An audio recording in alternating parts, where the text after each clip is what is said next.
I was fortunate enough to be a junior faculty member at MIT, and I loved it. I moved to the Midwest for a while, and then I've only come back in the last few years. And one of the main reasons I came back, even though I love my research colleagues at the Sloan School, is really to be part of the MIT ecosystem.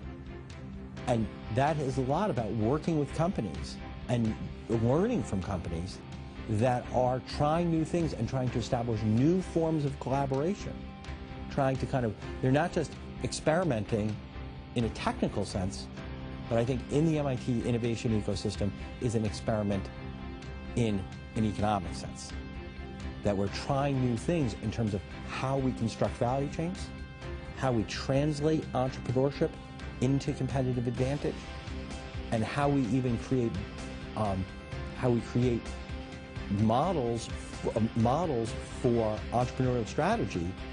that can shape economic performance. A very good set of examples is around clean energy. Right? In clean energy, what we see is the rapid rise in this, right here in this cluster, of a variety of different approaches, both not simply in a technical sense, but how those different technologies can be fit into different parts of the value chain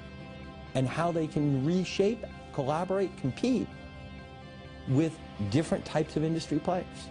And it's exactly that level of experimentation and diversity that's at the heart of entrepreneurship. It's one of the things that brought me back to MIT, and it's one of the things that I so enjoy working with our MIT partner institutes.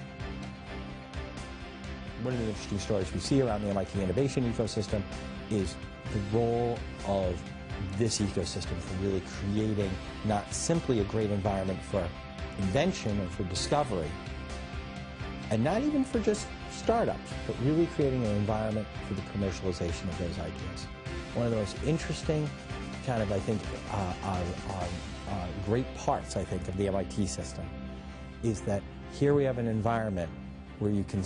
have an idea at the Broad Institute, spin that out,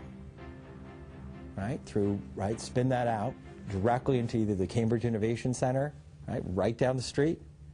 and then the Cambridge Innovation Center incubate that idea, think a little bit about what are the kind of particular applications and areas that that idea really might be able to be really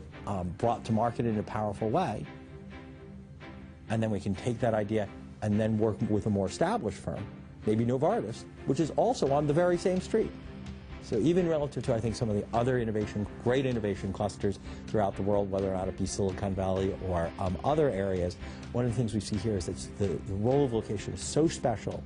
in being able to not simply create ideas, but really work within a group of people who are at almost every stage of the value chain in a very close proximity to take these knowledge products and bring them to market.